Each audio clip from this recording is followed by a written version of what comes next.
Hola, bienvenida, bienvenido a Conociendo al Salvador. Esta es una serie sistemática de pasos en los que cada vez conocerás un poco más acerca del Señor Jesús. Esta es la primera de varias aproximaciones a la persona que yo diría es la más extraordinaria que haya estado jamás en este mundo. Como sabrás, la historia de la humanidad se divide en el tiempo antes de Cristo y después de Cristo. Eso significa que el hito histórico más representativo de este planeta es la vida de nuestro Señor Jesucristo. No importa si eres cristiano, musulmán, judío, budista, ateo o lo que sea. Hay un hecho histórico. Jesucristo existió e influyó en el mundo como ningún otro individuo. ¿Cómo conocer acerca de Él y cómo conocerlo a Él? Bueno, aunque las dos preguntas se parecen, no significan lo mismo. Sin embargo, tienen exactamente la misma respuesta. Conocer acerca de Él es tener información biográfica y conocerlo a Él es interactuar con Él. Y sí, la respuesta es la misma en los dos casos, mediante la Biblia. Por supuesto, puedes usar otras fuentes para conocer acerca de Jesús, pero ninguna será tan completa, veraz, imparcial y emocionante como la Biblia. Así que nuestro primer paso para conocer al Salvador es conociendo su carta personal para ti y para mí, y al mismo tiempo su carta circular para toda la humanidad. La metodología va a ser bastante sencilla. Nos haremos preguntas y buscaremos respuestas autorizadas. Y aunque en la vida hay más preguntas que respuestas, trataremos de hacer lo mejor con las que aquí nos plantearemos. No sé si estás listo, pero aquí vamos en la inmersión más extraordinaria que puedas jamás hacer para conocer algo importante mientras estés vivo. En primera instancia, quiero preguntar, ¿por qué debemos buscar respuestas de quién es Jesús en la Biblia? Mira, Él mismo dice esto en Juan 5:39. Escudriñad las Escrituras, porque a vosotros os parece que en ellas tenéis la vida eterna, y ellas son las que dan testimonio de mí. Jesús mismo dijo que las Escrituras son las que dan testimonio de Él. Es decir, cuentan de manera imparcial sobre Él. Esto es muy interesante, ya que la parte de la Biblia que estaba escrita cuando Él dijo esto era el Antiguo Testamento. Y aunque había muchos indicios proféticos acerca del Mesías en Él, todo quedó claro cuando Él nació en este mundo y se comenzó a escribir el resto de las Sagradas Escrituras. Mira esta pregunta, ¿qué significa la palabra la Biblia? En Wikipedia encontrarás la siguiente respuesta. La Biblia, del latín Biblia y del griego Biblia, significa libros. Es un conjunto de libros canónicos que el judaísmo y el cristianismo consideran producto de inspiración divina y un reflejo o registro de la relación entre Dios y la humanidad. En realidad el término viene del griego, el término la Biblia. Aquí debo explicar una expresión que tal vez hayas oído una o dos veces alguna vez en la vida. Es transliteración. Se parece a traducción, ¿verdad? Pues tiene algo que ver con eso. Traducir es pasar el significado de un idioma a otro, pero transliterar es tratar de pasar la forma como se escribe un sonido de un alfabeto a otro. Como sabes, los caracteres o letras del árabe, por ejemplo, son distintas de las del chino o las del español. Pues bien, en lugar de traducir la expresión la Biblia del griego al latín y luego al español, lo que hicieron fue transliterarla y buscaron las letras que hicieran sonar parecida a la palabra. Así nos quedó. La Biblia significa libros. En realidad, la expresión la Biblia suena muy parecido a la voz griega ta Biblia, y eso se traduce como los libros. ¿Por qué? Porque la Biblia es una colección de libros. Ahora tengo otra pregunta. ¿Cuánto tiempo demoró en escribirse la Biblia? Los expertos dicen que mucho más de 1000 años, pero son pocos los que se comprometen con dar un número de años exactos. Pero básicamente fue escrita desde la época de Moisés hasta la de Juan, el que escribió el Evangelio de Juan, las cartas de Juan y el Apocalipsis. Pues los autores del primero y del último de los libros de la Biblia fueron Moisés y Juan. Moisés aproximadamente vivió por allá en el siglo XIV a.C. y Juan en el siglo I después de Cristo. Así que sin querer ser absolutamente exactos, podríamos decir que para tener todos los libros de la Biblia que hoy podemos leer, pudieron pasar más o menos 1500 años, partiendo de la base de que muchos lenguajes modernos no existían hace tanto tiempo. ¿En qué idioma se escribió la Biblia? Pues me gusta esta pregunta porque su respuesta está asociada con algo maravilloso. La Biblia se escribió mayormente en 2 idiomas, el hebreo y el griego, y ambos todavía se hablan. Por supuesto, con muchas actualizaciones y evolución propia de los idiomas. Por ejemplo, si has leído El ingenioso hidalgo Don Quijote de la Mancha en su castellano original, podrás percibir cómo ha evolucionado nuestra lengua. Pues lo mismo ha sucedido con el hebreo y el griego. Pero además de esos idiomas bíblicos, también hay partes escritas en arameo, que según los expertos se parece al hebreo como el portugués se parece al español. Basado en esto de los idiomas y su evolución, viene otra pregunta. ¿Son perfectas las traducciones de la Biblia? Bueno, debemos ser honestos. En este mundo nada es perfecto. Pero algo sí podemos decir. Las traducciones de la Biblia son confiables. Mira, aun si supiéramos hablar griego y hebreo, por la lejanía en el tiempo desde cuando se escribió y la evolución de los idiomas, todavía nos quedaría difícil comprender las palabras al 100% de lo que dice la Biblia. Pero podemos afirmar que los traductores han hecho un excelente trabajo. En pocos instantes te diré algo interesante acerca de las traducciones.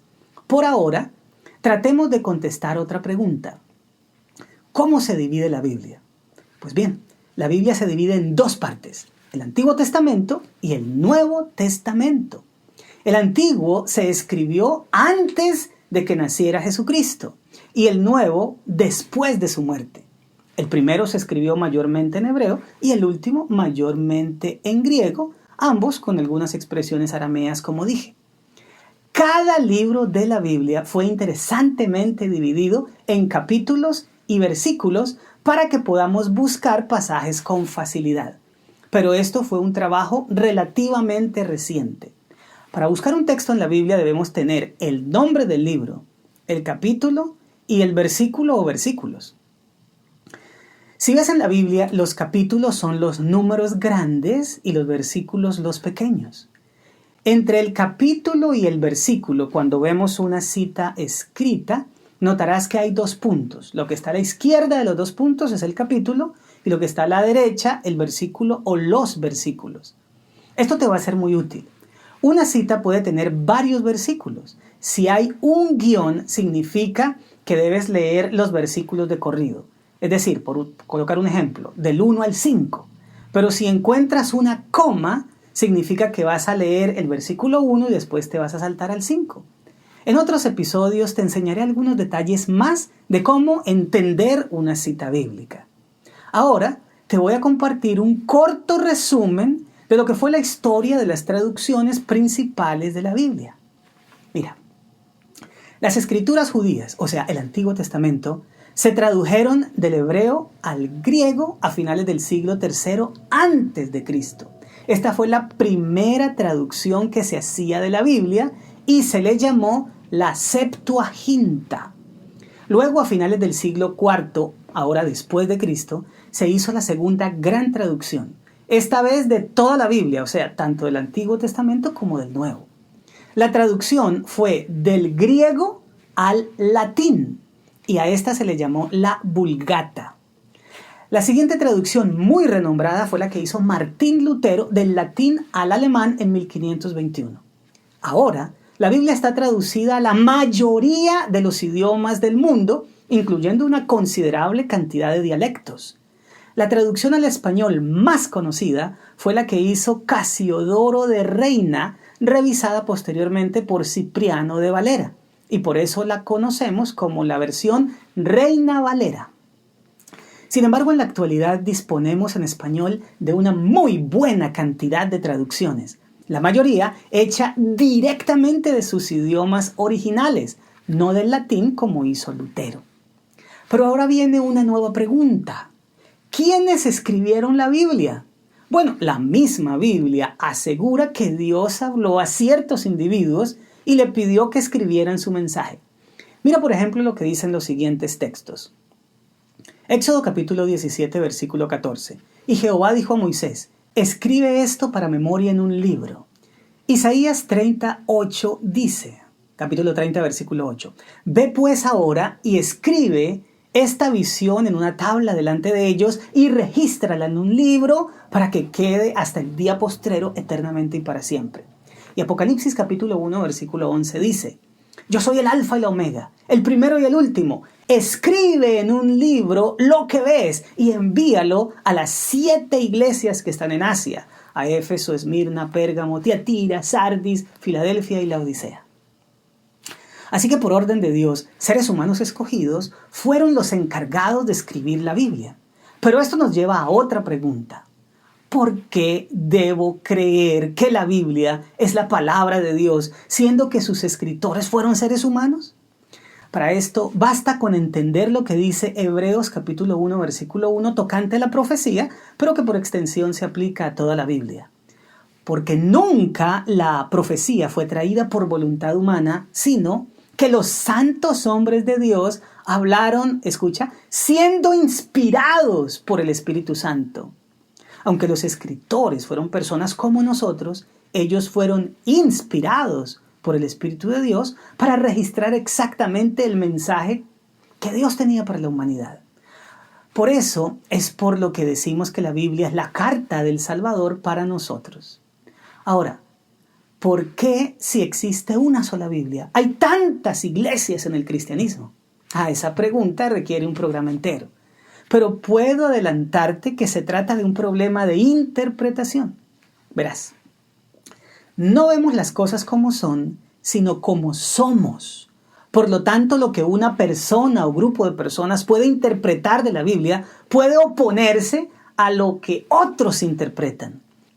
Es por eso por lo que se necesita de mucha humildad para que mis prejuicios o mis conceptos no se conviertan en una barrera para comprender el mensaje de Dios. Pero si nos dejamos guiar por aquel que la inspiró, que fue el Espíritu Santo, entonces Él podrá iluminar nuestra comprensión para que nosotros podamos entenderla. Entonces, ¿puedes ver cuál es la diferencia entre la Biblia y otros libros? Estoy seguro que sí. Mira, lo que dice 2 Timoteo 3:16 de la Biblia es extraordinario. Toda la Escritura es inspirada por Dios y útil para enseñar, para redarguir, para corregir, para instruir en justicia. ¿Lo notas? Aunque muchos libros puedan resultar inspiradores, solo la Biblia fue inspirada por Dios. Ahora tengo una última pregunta. ¿Qué puede hacer la Biblia por mí? Acabamos de leer que la Biblia es útil para enseñarnos, corregirnos e instruirnos. Pero el versículo anterior a ese nos dice algo más. Voy a leerte 2 Timoteo 3:15. Y que desde la niñez has sabido las Escrituras, las cuales te pueden hacer, escucha, sabio para la salvación por la fe que es en Cristo Jesús. La Biblia nos puede hacer sabios para la salvación. Y esa salvación, dice ahí, es por fe en Cristo. Así que tengo una noticia increíble. Aunque vivimos en un mundo donde la muerte hace parte de la vida, existe una manera de salvarnos de ese destino y es mediante el Señor Jesucristo, y para eso necesitamos tener fe en Él. Ese es el papel principal de la Biblia, hacernos sabios o conocedores del proyecto de Dios para salvarnos a través de Cristo. En conclusión, la Biblia es el documento más autorizado para conocer de Jesús y a Jesús.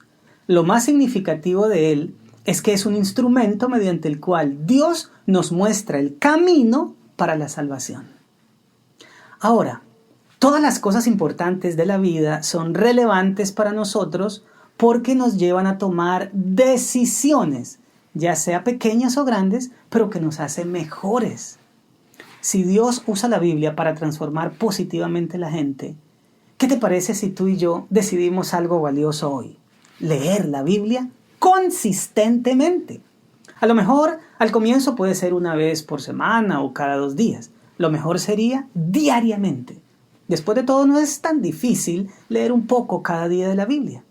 Te invito a que leamos juntos el Evangelio de Marcos, uno de los más emocionantes que yo haya leído. Bueno, entonces hagamos un trato. A partir de hoy, comenzaremos a leer este corto libro de la Biblia de manera sistemática, al menos una vez por semana. Si estás de acuerdo, vas a decirte a ti mismo, elijo leer la Biblia y he comenzado hoy. Bueno amigos, fue un gusto estar con ustedes.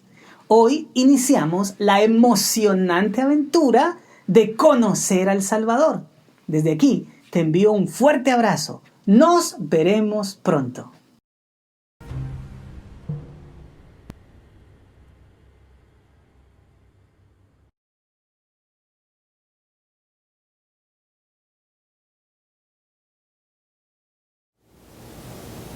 Hola, ¿cómo estás? Bienvenido, bienvenida a nuestra serie de exploración bíblica para conocer más de cerca y relacionarnos mejor con el Señor Jesucristo. Soy tu amigo Julio César Labrador y en esta ocasión vamos a hablar un poco de lo que la Escritura revela acerca del Dios que nos salva. Esta es la segunda entrega de nuestra serie. Como sabrás, en la primera comenzamos a explorar un poco acerca de la carta del Salvador, la Biblia, las Sagradas Escrituras. Mediante ellas recibimos información confiable acerca de nuestro Señor. Y por supuesto, exploraremos hoy en sus páginas para investigar del Dios Salvador. Adentrémonos en esta fascinante experiencia. ¿Cuál será, te preguntarás, la metodología que seguiremos? La verdad es sencilla como todas las cosas elegantes. Lo que vamos a hacer es hacernos preguntas que encuentran respuesta en la Biblia. Como lo di a entender en el episodio anterior, posiblemente tenemos más preguntas que las que aquí abordaremos, pero nuestro interés con esta experiencia es más ir conociendo poco a poco al Señor que volvernos eruditos. Ya habrá tiempo para profundizar más adelante. Así que, como queremos conocer acerca del Dios Salvador, la primera pregunta es, ¿qué significa la palabra Dios? Te invito a leer en las Sagradas Escrituras el libro del Éxodo capítulo 20, versículos 1 y 2. Y habló Dios todas estas palabras diciendo, yo soy Jehová tu Dios, que te saqué de la tierra de Egipto, de casa de servidumbre. Aquí tenemos a Dios hablándole al pueblo de Israel en el monte del Sinaí. Ellos solo veían unas impresionantes manifestaciones de poder en la cima de la montaña y escuchaban una voz tronante que les hablaba lo que se denominan las 10 palabras. Pero aquí se menciona algo sorprendente. Él dice, yo soy Jehová tu Dios. ¿Qué entendemos de esto? Que una persona llamada Jehová o Yahvé, como dicen otras traducciones, dice ser el Dios del pueblo de Israel. Por lo tanto, la palabra Dios no es el nombre de alguien, sino su título. Este es el primer concepto que debemos interiorizar hoy, ya que de manera natural hemos asumido que la expresión Dios es un nombre, pero en realidad no lo es. No existe nadie con el nombre Dios. Ese es su título. ¿Te confieso algo? A mí todavía se me dificulta eso, porque cuando quiero hablarle, lo llamo Dios como si ese fuera su nombre. Le digo, Dios, te amo, dándole el mismo sentido como cuando le digo a mi hijo, Samuel, te amo. pero el sentido correcto más bien es como si dijera a mi primogénito, hijo, te amo. Él no se llama hijo, se llama Samuel. Hijo es el título que tiene la familia. En ese sentido, la palabra Dios es su título y Jehová es su nombre. ¿Qué títulos vienen a tu mente en este momento? Títulos académicos como, por ejemplo, ingeniero, doctor, arquitecto, licenciado. O títulos de nobleza como rey, caballero, príncipe, reina. Títulos empresariales como accionista, presidente, secretario, tesorero. O títulos de oficios como panadero, escritor, agricultor, mecánico, etc. Esto nos lleva a la siguiente pregunta. ¿Qué significa el título Dios? A decir verdad, es el máximo título en el universo y aunque a muchos se les ha llamado de esa manera, solo hay un Dios verdadero, el de la Biblia. Lee conmigo Isaías 44:6. El texto expresa: así dice Jehová, Rey de Israel y su Redentor, Jehová de los ejércitos, yo soy el primero y yo soy el postrero, y fuera de mí no hay Dios. Aquí se nos dice que ese título se lo da al único y verdadero Rey y Redentor de Israel y por extensión del mundo y del universo entero. Así que la tercera pregunta es, ¿quién merece el título de Dios? Apocalipsis 4:11 nos da la respuesta. El registro bíblico dice que al adorar, los seres celestiales expresan: Señor, digno eres de recibir la gloria y la honra y el poder, porque tú creaste todas las cosas y por tu voluntad existen y fueron creadas. Es decir, que solo se le puede llamar Dios al creador y dueño de todas las cosas. Ahora, permíteme compartir contigo algunas características de nuestro Dios. Vamos a dividirlas en dos grupos, las que tienen que ver con su poder y las que involucran su carácter. Hablemos de las primeras. La infinitud es lo que está en el centro de estas características. Verás, nuestro Dios es infinito en el tiempo, en el espacio, en capacidad, en vida, en poder, en conocimiento, en sabiduría y un largo etcétera. Miremos, por ejemplo, las siguientes. Dios es eterno. Génesis 21:33 declara: y plantó Abraham un árbol tamarisco en Berseba e invocó allí el nombre de Jehová. Escucha, Dios eterno. Que Dios sea eterno significa que es infinito en el tiempo. Es decir, que ha existido desde siempre y existirá por siempre. Seres como nosotros, con principio y fin, no podemos llegar a comprender esto a ciencia cierta.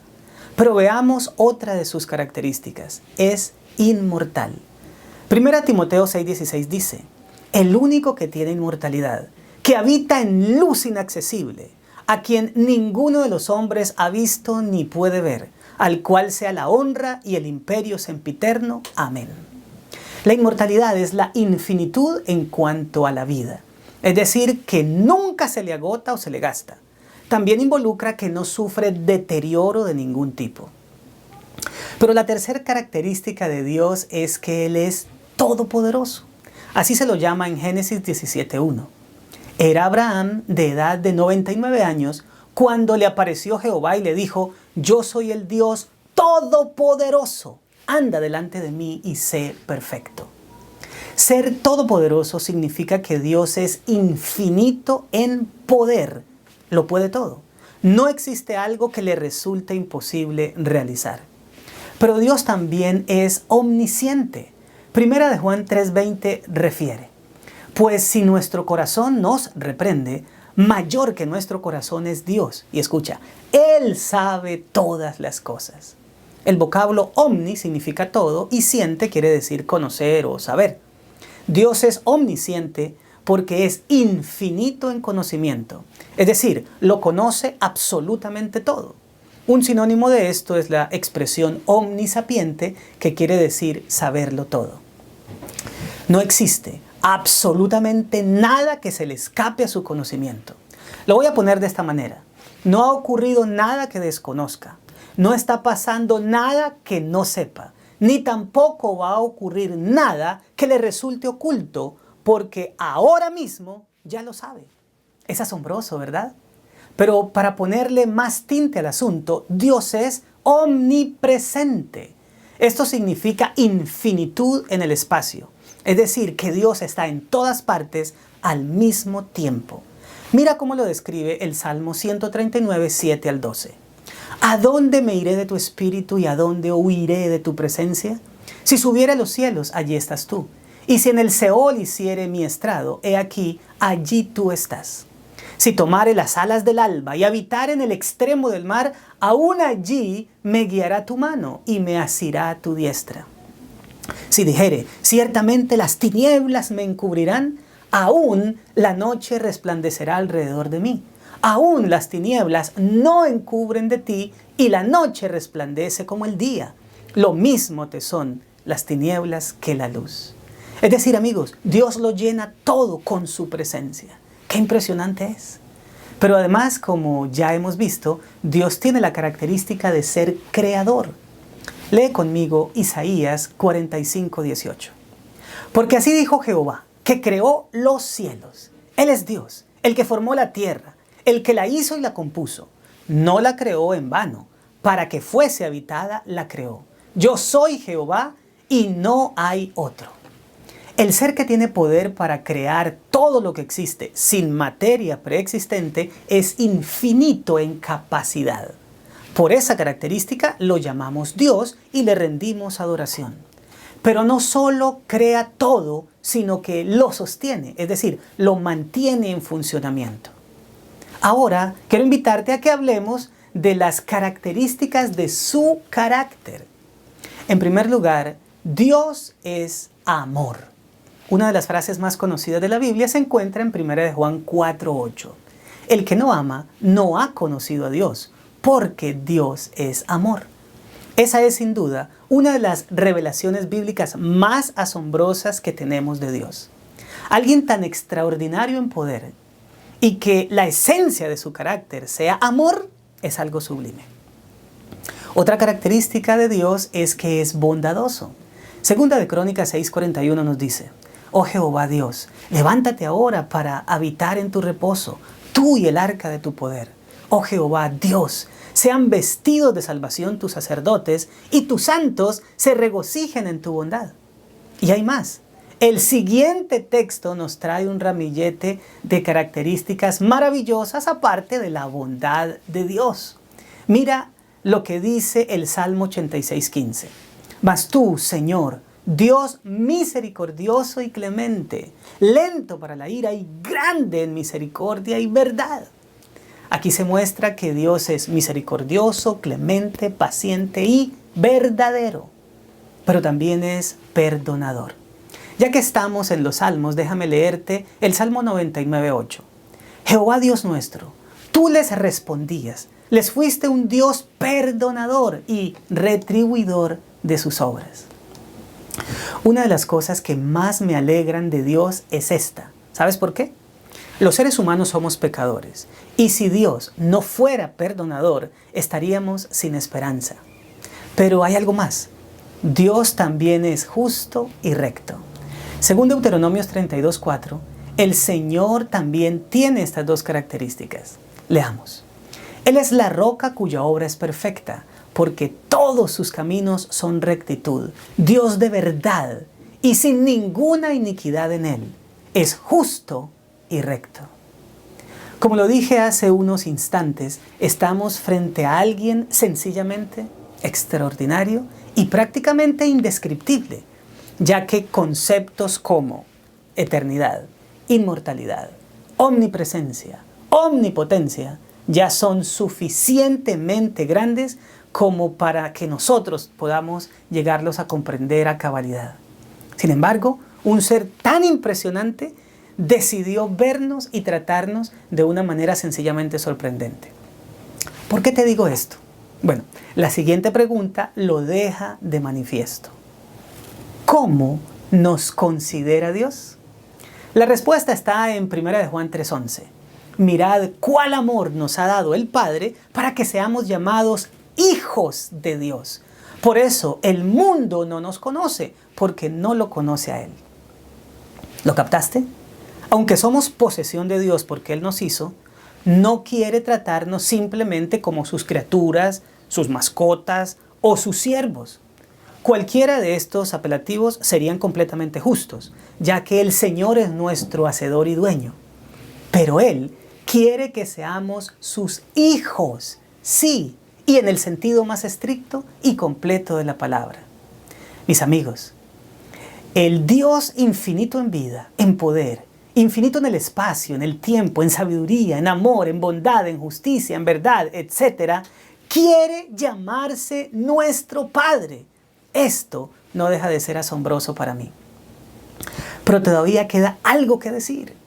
¿Cuál es la característica de Dios que más le favorece al ser humano?